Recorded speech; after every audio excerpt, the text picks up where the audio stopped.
menyenangkan hatimu.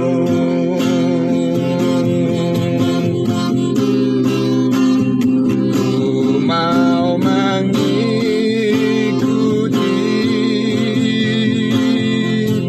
kehendak-Mu ya Bapa. Ku mau selalu menyenangkan hati-Mu.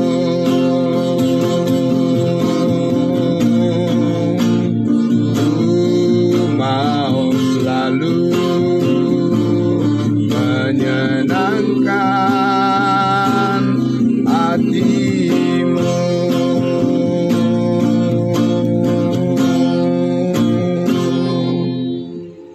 Amin, puji Tuhan.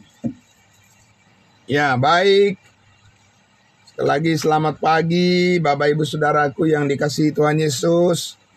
Ya, selamat jumpa kembali dalam ibadah saat teduh kita pagi hari ini. Ya, puji Tuhan.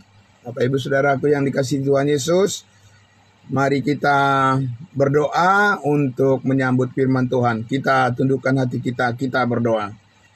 Bapa di dalam surga, kami ingin memuji dan memuliakan nama-Mu ya Bapa di pagi hari yang indah ini Tuhan. Hari baik bagi kami Tuhan Yesus.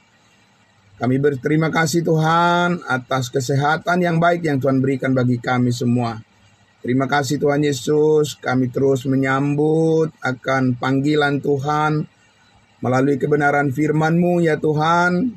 Kami terus diteguhkan ya Bapa. Untuk itu ya Bapa di surga, kiranya Engkau menyertai pemberitaan kebenaran firman-Mu, memberkati kami semua. Di dalam nama Tuhan Yesus kami berdoa.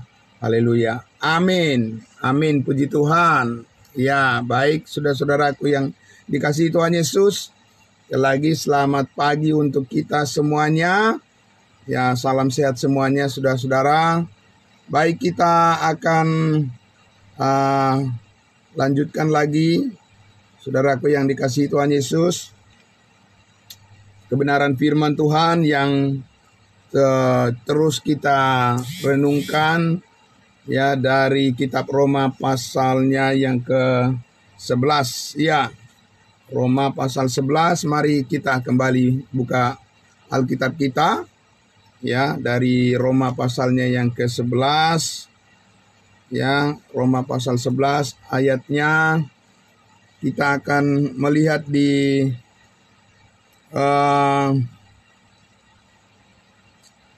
ayatnya yang ke-14 ya. Oke, ya. Saya akan membacakan untuk kita dari ayat 11 sampai ayatnya yang ke-14. Ya. Demikian firman Tuhan. Maka aku bertanya, adakah mereka tersandung dan harus jatuh? Sekali-kali tidak, tetapi oleh pelanggaran mereka keselamatan telah sampai kepada bangsa-bangsa lain, supaya membuat mereka cemburu. Ya, supaya membuat mereka cemburu Israel. Sebab jika pelanggaran mereka berarti kekayaan bagi dunia, dan kekurangan mereka kekayaan bagi bangsa-bangsa lain, terlebih-lebih lagi kesempurnaan mereka. 13. Aku berkata kepada kamu, hai bangsa-bangsa bukan Yahudi, justru karena aku adalah rasul untuk bangsa-bangsa bukan Yahudi, aku menganggap hal itu kemuliaan pelayananku. Yaitu kalau aku dapat membangkitkan cemburu di dalam hati kaum sebangsaku menurut daging dan dapat menyelamatkan beberapa orang dari mereka. Di ayat 11 tadi dikatakan, ya Bapak Ibu Saudara, ya, supaya membuat mereka cemburu. Ya, mereka di sini adalah dalam konteks ini ya masih sama, yaitu adalah orang-orang Israel, kemudian di ayat 14-nya dikatakan, yaitu kalau aku dapat membangkitkan cemburu di dalam hati kaum sebangsaku menurut daging. Kaum sebangsa dari Paulus menurut daging, yaitu keturunan Abraham, Ishak, dan Yakub, bangsa Israel. Nah, Bapak Ibu Saudara yang dikasihi Tuhan Yesus, ya, kita membaca tadi dikatakan supaya membuat mereka, supaya orang Israel menjadi cemburu dan membangkitkan cemburu di dalam hati mereka. Nah, Bapak Ibu Saudaraku yang dikasihi Tuhan Yesus, ya, ini menarik. Biasanya seseorang atau satu kelompok menjadi cemburu kepada pihak lain, ya, itu ditunjukkan ya biasanya dengan emosi atau marah. Karena apa? Karena merasa kehilangan ya dalam hubungan, ya, kehilangan sesuatu dalam hubungan. Jadi ada kecemburuan, gitu ya. Nah, dalam hal ini, Bapak Ibu Saudaraku yang dikasihi Tuhan Yesus, dalam hal bangsa Israel, setelah penolakan mereka terhadap Mesias, ya, penolakan mereka terhadap Mesias, ya, penyalipan yang mereka lakukan kepada Yesus Kristus, maka hubungan mereka dengan Allah, ya, semakin bertambah parah, Bapak Ibu Saudara, ya. Mereka sebagai bangsa pilihan, ya, hubungan mereka dengan Allah menjadi sangat kacau. Ya, banyak pelanggaran, banyak kesalahan yang dilakukan oleh umat Israel di hadapan Tuhan sebagai bangsa pilihan Tuhan. Tetapi ya, pelanggaran atau kesalahan yang paling besar, dosa yang paling besar yang mereka lakukan adalah ya, penolakan mereka atau penyalipan yang mereka lakukan terhadap Yesus Kristus, ya, sebagai Mesias yang dijanjikan. Jadi berkat keselamatan yang dijanjikan oleh Allah kepada mereka akhirnya tertunda, ya, untuk sementara. Nah, karena mereka dikatakan tadi di situ karena tersandung dan jatuh, ya, jatuh dalam hal ini, ya, karena mereka menyalibkan Yesus Kristus, penolakan mereka terhadap Roh Kudus, dan mereka akhirnya menjadi tertunda berkat yang sudah dijanjikan oleh Tuhan melalui kehadiran daripada Yesus Kristus di tengah-tengah mereka. Seharusnya orang Israel menyambutnya, ya.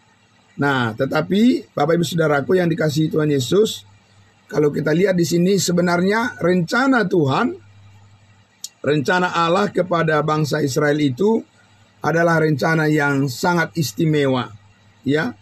Mereka ibaratnya dikatakan sebagai, ya, anak emas lah, begitu ya, anak emas, karena mereka selalu diprioritaskan, selalu didahulukan, ya, untuk menerima berkat dari Tuhan melebihi daripada bangsa-bangsa lain, ya, saudaraku yang dikasihi Tuhan Yesus. Tetapi kita lihat bahwa dikatakan dengan kehadiran Yesus Kristus di tengah-tengah mereka, tengah-tengah bangsa Israel pada saat masa kedatangannya yang pertama, disitulah ditawarkan berkat-berkat kerajaan sorga itu kepada mereka. Dan kita akan lihat di dalam Matius pasalnya yang ke-15, ya. Saya mengajak kita untuk melihat di Matius pasal 15, ya, saudara-saudaraku yang dikasihi Tuhan Yesus. Matius pasalnya yang ke-15. Coba kita lihat dulu, kita buka Alkitab kita. Matius 15. Saya akan membaca di ayatnya yang ke-21, ya, ayatnya yang ke-21. Mulai dari ayat 21 saya baca. Dikatakan ya, judul perikopnya di situ, perempuan Kanaan yang percaya. Ya, perempuan Kanaan bukan keturunan Abraham. Ya. Ayat 21. Lalu Yesus pergi dari situ dan menyingkir ke daerah Tirus dan Sidon. Maka datanglah seorang perempuan Kanaan dari daerah itu dan berseru, "Kasihanilah aku, ya Tuhan, anak Daud, karena anakku perempuan kerasukan setan dan sangat menderita." Nah ini ya, perempuan ini meminta belas kasihan daripada Yesus Kristus untuk menyembuhkan anaknya. Tetapi Yesus sama sekali tidak menjawabnya. Lalu murid-muridnya datang dan meminta kepadanya, "Suruhlah ia pergi, ia mengikuti kita," dengan berteriak-teriak. Jawab Yesus, "Aku diutus hanya kepada domba-domba yang hilang dari umat Israel." Nah, di sini kita lihat ya. Jawab Yesus apa? "Aku diutus hanya kepada domba-domba yang hilang dari umat Israel."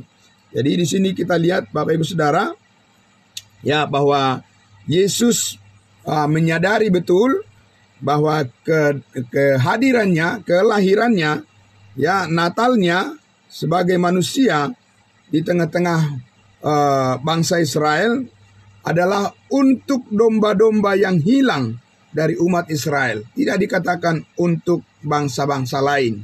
Ya, tidak.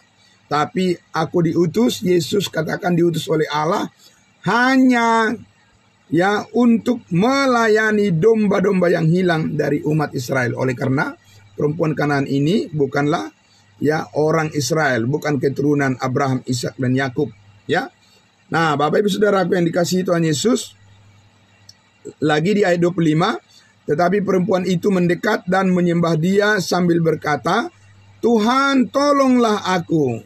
Nah, ini ya, perempuan ini tetap meminta belas kasihan Tuhan Yesus untuk menyembuhkan anaknya. Ayat 26. Apa jawab Yesus? Tetapi Yesus menjawab lagi, "Tidak patut mengambil roti yang disediakan bagi anak-anak dan melemparkannya kepada anjing."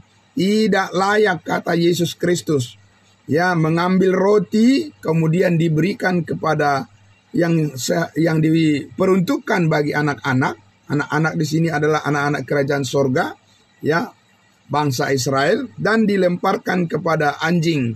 Di sini diumpamakan, ya, Yesus mengumpamakan bangsa-bangsa lain itu sebagai anjing. Artinya Yesus bukan berkata kasar di sini, tetapi Yesus mengumpamakan bahwa bangsa-bangsa lain itu bukanlah mempunyai kedudukan yang sama dengan orang Israel pada saat itu. Orang Israel adalah tuan rumah. Orang Israel adalah anak-anak kerajaan sorga. Dan bangsa-bangsa lain itu bukan anak-anak kerajaan sorga. Ya, disebut sebagai orang-orang yang tidak mengenal Allah. Ya, yang tidak mendapat warisan yang dijanjikan, yang disebut seperti anjing, begitu ya. Nah, Bapak Ibu Saudaraku yang dikasihi Tuhan Yesus, dan ya, kita lihat di sini, ya, perempuan itu ya berkata, ayat 27, "Benar Tuhan, namun anjing itu makan remah-remah yang jatuh dari meja tuannya." Jadi perempuan Kanaan ini tidak membantah perkataan Yesus bahwa benar, dia bilang bahwa ya, bangsa-bangsa lain itu di luar orang Israel itu ya bukanlah anak-anak kerajaan. Ya, benar, mereka tidak mendapatkan warisan. Nah, di dalam roti yang hadir ya, dan yang diberikan kepada anak-anak kerajaan sorga, yaitu Israel. Tetapi dikatakan, namun anjing itu juga makan remah-remah yang jatuh dari meja tuannya. Tapi ada ya janji Tuhan kepada Abraham, Ishak dan Yakub bahwa melalui keturunannya bangsa-bangsa lain akan beroleh berkat, ya. Dan akhirnya kita lihat di situ ya bahwa Yesus menjawab kepadanya, "Hai ibu, besar imanmu, maka jadilah kepadamu seperti yang kau kehendaki." Dan seketika itu juga anaknya menjadi sembuh. Nah, Bapak Ibu Saudaraku yang dikasihi Tuhan Yesus, kita lihat di situ bahwa ya, orang Israel itu adalah seperti anak emas, ya, mereka prioritas di hadapan Tuhan, ya, mereka dan Yesus secara konsisten, ya Bapak Ibu Saudaraku, bahwa kehadiran daripada Yesus Kristus, kelahirannya pada saat itu dulu itu adalah diprioritaskan untuk bangsa Israel mendapatkan kesempatan supaya bangsa Israel dengan pemberitaan kabar baik, pemberitaan Injil Kerajaan Sorga, supaya mereka bertobat, ya. Dan Bapak Ibu Saudara, kita tahu bahwa orang Israel melakukan hal yang sebaliknya. Mereka menghina Yesus Kristus, mereka menolak dan mereka menyia-nyiakan, ya, kesempatan yang diberikan oleh Tuhan untuk mereka. Mereka menolak rencana Allah untuk memberkati hidup mereka. Nah, Bapak Ibu Saudara yang dikasihi Tuhan Yesus, lalu kita tahu Tuhan mengangkat seorang rasul, ya. Kembali lagi kita ke kitab Roma pasal 11. Lalu atas penolakan, atas kejatuhan daripada bangsa Israel ini, ya, Tuhan mengangkat seorang rasul khusus bagi bangsa lain. Itu di ayatnya yang ke-13 Roma pasal 11 ini. Ya, kembali lagi kita ke Roma pasal 11. Roma pasal 11 ayat 13 dikatakan, "Aku berkata kepada kamu," aku di sini adalah Paulus, "aku berkata kepada kamu, hai bangsa-bangsa bukan Yahudi, justru karena aku adalah rasul untuk bangsa-bangsa bukan Yahudi, aku menganggap hal itu, ya, kerasulannya menjadi kemuliaan pelayananku." Jadi, ya, Bapak Ibu Saudaraku yang dikasihi Tuhan Yesus, Tuhan mengangkat satu orang rasul khusus untuk bangsa-bangsa lain, dan itu bukan Petrus, bukan Yohanes, dan bukan Yakobus, tetapi Paulus, ya. Dan saudara-saudaraku, Rasul Pauluslah yang akhirnya membuat papan pengumuman, katakan begitu, ya, bahwa keselamatan bagi bangsa Israel untuk sementara ditutup, begitu, ya, Bapak Ibu Saudaraku. Katakan begitulah, dibuat pengumuman, ya, oleh Allah melalui Rasul Paulus, keselamatan bagi bangsa Israel, ya, ditutup sementara.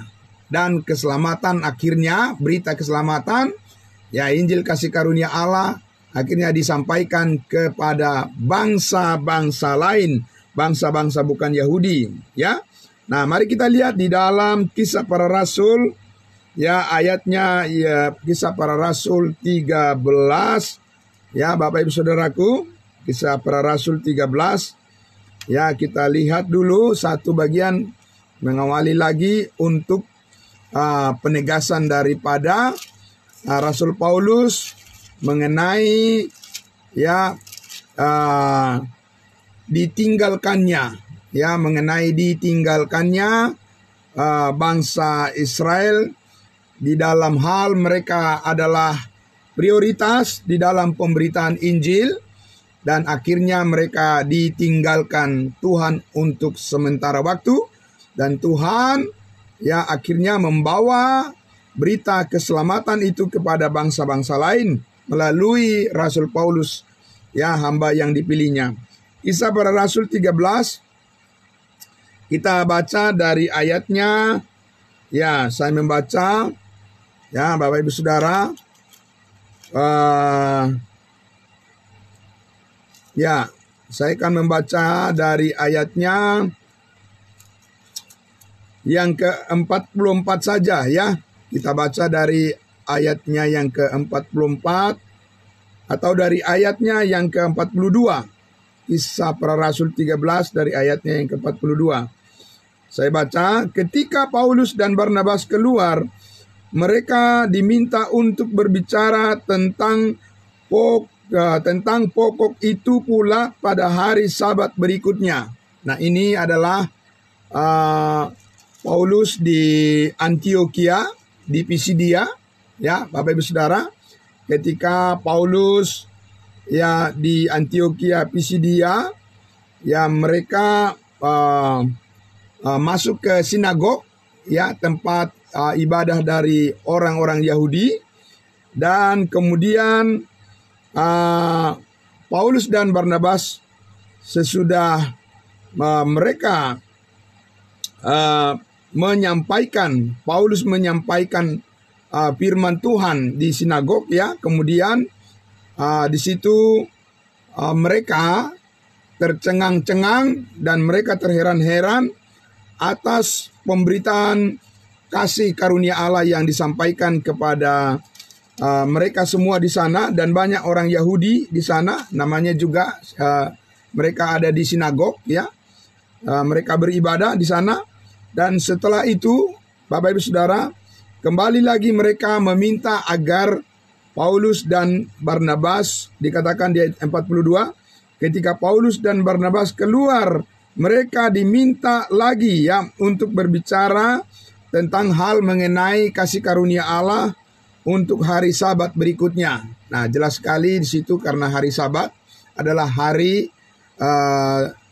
beribadah bagi orang Yahudi, ya. Di ayat 43 dikatakan setelah selesai ibadah, banyak orang Yahudi dan penganut-penganut agama Yahudi yang takut akan Allah mengikuti Paulus dan Barnabas. Kedua rasul itu mengajar mereka dan menasehati supaya mereka tetap hidup di dalam kasih karunia Allah. Nah, itu luar biasa, ya, Bapak Ibu Saudara. Nah, lalu ayat 44 kita lihat Kisah Para Rasul 13 ayat 44. Pada hari Sabat berikutnya, ya, tadi sudah dikatakan mereka diminta lagi untuk menyampaikan firman Tuhan, Paulus, ya. Pada hari Sabat berikutnya datanglah hampir seluruh kota itu berkumpul untuk mendengar firman Allah. Luar biasa, Bapak Ibu Saudara, ya. Puji Tuhan, ya. Ayat 45. Akan tetapi ketika orang Yahudi melihat orang banyak itu, penuhlah mereka dengan iri hati, dan sambil menghujat mereka membantah apa yang dikatakan oleh Paulus. Apa yang dikatakan oleh Paulus, Bapak Ibu Saudara? Paulus menyampaikan tentang berita keselamatan, ya, di dalam Kristus Yesus, pengampunan segala dosa, ya, penebusan akan setiap orang, ya, yang percaya pasti menerima hidup yang kekal karena Kristus Yesus telah disalibkan, ya, di Bukit Kalvari, tetapi oleh darahnya yang tercurah, Bapak Ibu Saudara, semua dosa diampuni. Dan itu yang disampaikan di ayatnya yang ke-39, ya. Ayatnya yang ke-37. Coba kita lihat. Ini yang dibantah oleh mereka, oleh orang-orang Yahudi itu adalah ayat 37, ya, 38 dan 39. Itu berita Injil kasih karunia Allah yang disampaikan oleh Rasul Paulus kepada mereka. Ayat 37. Saya baca, tetapi Yesus yang dibangkitkan Allah tidak demikian. Jadi ketahuilah, hai saudara-saudara, oleh karena dialah maka diberitakan kepadamu apa? Pengampunan segala dosa. Nah, inilah berita kabar baik yang disampaikan oleh Paulus. Ayat 39. Dan di dalam Yesuslah setiap orang yang percaya memperoleh pembebasan dari segala dosa yang tidak dapat kamu peroleh dari hukum Taurat, dari hukum Musa. Inilah yang membuat bangsa Israel menjadi cemburu, ya, menjadi iri hati, Bapak Ibu Saudara, dan membangkitkan amarah mereka kepada Rasul Paulus, karena Paulus katakan bahwa di dalam Yesuslah kamu memperoleh pembebasan dari segala dosamu yang tidak mungkin kamu peroleh dari melakukan hukum Taurat. Nah, ini sangat membuat tertusuk hati dari orang-orang Yahudi, Bapak Ibu Saudara, karena mereka, orang-orang Yahudi, adalah orang-orang yang memelihara hukum Taurat, ya. Nah, Bapak Ibu Saudara aku yang dikasihi Tuhan Yesus, jadi hal itu yang dibantah, hal itu yang ditolak oleh orang-orang Yahudi, Ya, tetapi apa yang terjadi Bapak Ibu Saudara yang dikasihi Tuhan Yesus? Karena dikatakan ayatnya yang ke-45 tadi, akan tetapi ketika orang Yahudi melihat orang banyak itu, penuhlah mereka dengan iri hati dan sambil menghujat, mereka membantah apa yang dikatakan oleh Rasul Paulus, padahal sudah banyak orang yang datang berduyun-duyun untuk mendengarkan Injil kasih karunia Allah. Memang begitu Bapak Ibu Saudara ya. Makin banyak orang yang datang mendengar Injil kabar baik, banyak orang juga yang iri hati, dan banyak orang juga yang menjadi cemburu, ya sama seperti orang-orang Yahudi ini, dan melakukan pembantahan, penolakan, dan berupaya untuk menghalang-halangi orang untuk memperoleh keselamatan. Itulah kenyataannya di dalam setiap pemberitaan Injil Kristus Bapak Ibu Saudara. Ya, dari dulu sampai sekarang kenyataan itu selalu terjadi. Di saat ada orang-orang yang rindu untuk mendengarkan Injil Kristus, iblis langsung menyusupkan. Iblis langsung menyusupkan pengikut-pengikutnya untuk menghadang, untuk menghalangi supaya jangan banyak orang yang mendengarkan firman Tuhan, mendengarkan Injil Kristus, dan iblis menghendaki supaya mereka tidak diselamatkan. Nah, tapi Bapak Ibu Saudaraku yang dikasihi Tuhan Yesus, ayatnya yang ke-46 kita lihat, ya, apakah Paulus diam saja Bapak Ibu Saudaraku? Ya, apakah Paulus mengatakan, ya biarkan saja mereka seperti itu, kita diam aja, begitu Bapak Ibu Saudara? Tidak. Kita lihat di ayat 46 dikatakan, tetapi dengan berani Paulus dan Barnabas berkata, memang kepada kamulah firman Allah harus diberitakan lebih dahulu kepada orang Yahudi. Ya, tetapi kamu menolaknya dan menganggap dirimu tidak layak untuk beroleh hidup yang kekal. Karena itu kami berpaling kepada bangsa-bangsa lain. Nah, itu Paulus katakan, ya memang kamu adalah anak emas. Ya, kamu adalah bangsa pilihan. Kamu adalah orang-orang yang diprioritaskan oleh Allah untuk pertama-tama menerima berkat keselamatan dari Tuhan. Tapi kamu sendiri yang memilih untuk menolak, dan kamu sendiri yang memilih untuk hidup di dalam dosamu, kata Paulus ya. Bukan Tuhan yang memilih mereka untuk binasa, bukan Tuhan yang menetapkan mereka untuk masuk api neraka, tetapi mereka sendirilah yang memilih untuk diri mereka, ya, dengan menolak. Dikatakan bahwa menganggap dirimu tidak layak untuk beroleh hidup yang kekal. Karena itu Paulus katakan, kami berpaling, kami akhirnya pergi kepada bangsa-bangsa lain. Ayat 47. Sebab inilah yang diperintahkan kepada kami, aku telah menentukan engkau menjadi terang bagi bangsa-bangsa yang tidak mengenal Allah, supaya engkau membawa keselamatan sampai ke ujung bumi. Jadi Rasul Paulus lah yang akhirnya yang membawa keselamatan, berita keselamatan melalui Injil kasih karunia Allah kepada bangsa-bangsa lain, kepada kita. Amin. Puji Tuhan Bapak Ibu Saudaraku yang dikasihi Tuhan Yesus. Dan dikatakan di ayat 48 itu, mendengar itu bergembiralah semua orang-orang yang tidak mengenal Allah atau bangsa-bangsa lain, bangsa-bangsa bukan Yahudi, dan mereka memuliakan firman Tuhan, dan semua orang yang ditentukan Allah untuk hidup yang kekal menjadi percaya. Lalu firman Tuhan disiarkan di seluruh daerah itu. Itulah yang membuat tadi dikatakan bangsa Israel, bangsa Yahudi menjadi cemburu. Ya Bapak Ibu Saudara, mereka dibakar oleh api cemburu karena sebenarnya roti yang dari surga itu, ya, itu prioritas ditujukan untuk bangsa Israel, tapi mereka menyia-nyiakan, ya, kesempatan itu, dan akhirnya Tuhan dikatakan berpaling kepada bangsa-bangsa lain dengan mengangkat seorang rasul, Rasul Paulus, untuk membawa berita keselamatan hidup yang kekal kepada kita. Itu sebabnya kita sekarang memperoleh hidup yang kekal ya hanya melalui iman kepada Yesus Kristus, kepada salibnya, kepada pengorbanan Kristus, di mana darahnya telah menyucikan kita dari segala dosa satu kali untuk selama-lamanya. Bapak Ibu Saudara yang dikasihi Tuhan Yesus, ini adalah sebuah rahasia yang sangat luar biasa, ya terberkati, dibukakan oleh Tuhan kepada kita.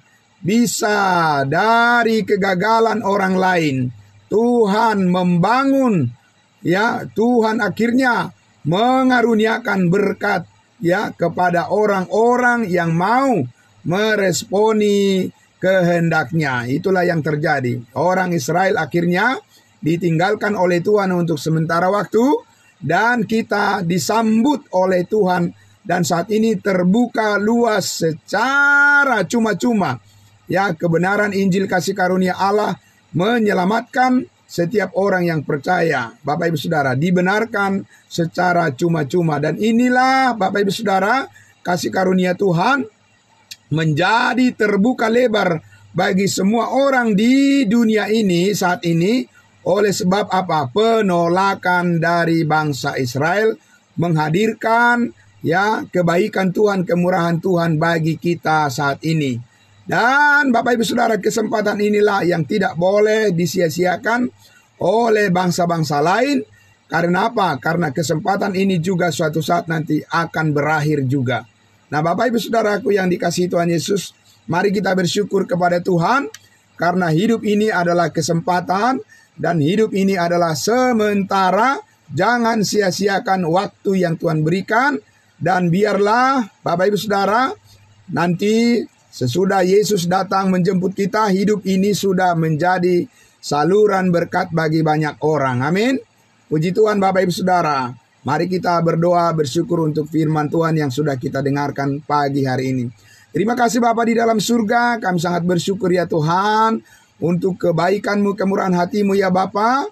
Ya meskipun atas penolakan daripada umat-Mu Israel, akhirnya keselamatan terbuka dan diberikan secara luas kepada kami saat ini, maka kami juga mendoakan semua orang supaya terbuka hatinya menerima kasih karunia Tuhan yang sangat luar biasa ini, dan biarlah pemberitaan firman Tuhan menjadi berkat yang besar bagi setiap orang yang mendengarnya. Kami sambut hari baik ya Tuhan, hari yang sangat diberkati oleh Tuhan, dengan penuh syukur dan terima kasih kepadamu.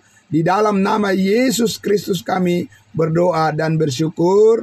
Haleluya. Amin. Amin. Terima kasih saudara-saudaraku semuanya. Ya, Tuhan Yesus memberkati kita. Selamat beraktivitas. Ya, saudara-saudaraku. Ya, Tuhan melimpahkan segala berkatnya untuk kita. Tetap semangat. Kita muliakan Tuhan kita di dalam setiap aktivitas yang kita lakukan hari ini. Terberkati kita semuanya. Terima kasih, Tuhan memberkati. Shalom, selamat pagi semuanya. Salam sehat buat kita semuanya. Tuhan memberkati. Amin.